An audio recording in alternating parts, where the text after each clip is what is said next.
Have you ever noticed that some people act slightly different around you? They hesitate before speaking. They become quieter or strangely formal.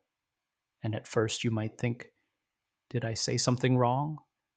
But sometimes it's not discomfort, it's intimidation. And the strange part is, you might not even realize you're causing it because intimidation doesn't always come from aggression. Sometimes it comes from confidence, from competence, or simply from the way you carry yourself. So, in this video, we'll look at subtle signs that someone might feel intimidated by you, even if they never say it.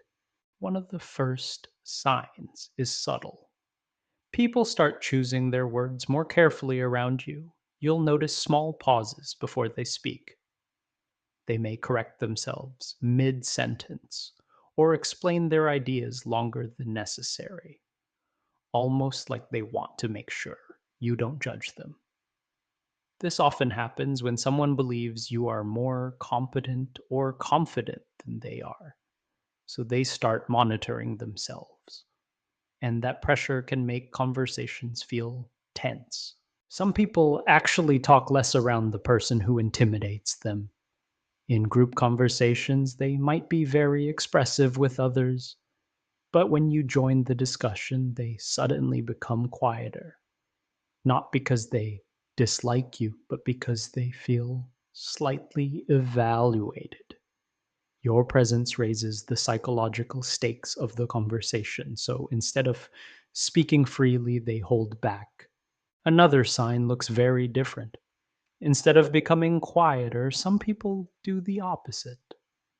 They start trying to impress you, mentioning achievements, explaining things they know, highlighting their experience.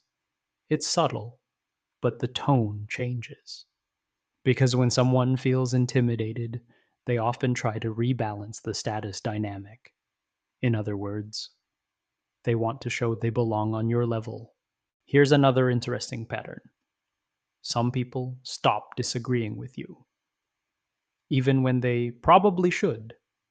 They nod, they agree, they move the conversation along, not because they truly share your opinion, but because challenging you feels uncomfortable.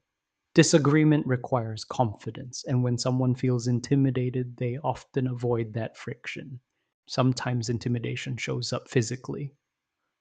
Faster speech, nervous laughter, fidgeting with objects.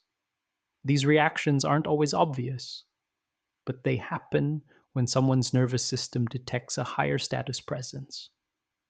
Your confidence might make them more self aware, and that extra awareness can feel stressful.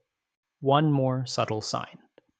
People who feel intimidated often observe you carefully. They watch how you react, how you respond, whether you approve or disapprove, because your opinion feels more important to them. And when someone's opinion feels important, their reactions start carrying more weight. But here's something important. Someone feeling intimidated by you doesn't automatically mean you're doing something wrong. Sometimes it simply means your presence is strong, your confidence is noticeable, or your standards are clear. The goal isn't to make everyone comfortable. The goal is to stay aware of how your energy affects people. And sometimes, the people who feel intimidated by you today are simply the ones who don't fully understand you yet. Confidence can feel threatening before it starts feeling inspiring. If you enjoy psychology videos like this, subscribe. I talk about human behavior, social dynamics, and the small signals most people notice, but rarely explain.